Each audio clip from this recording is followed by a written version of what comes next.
Дай конфету. Ну, конфету.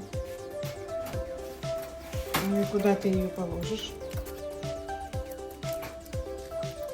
Так. Посмотрим.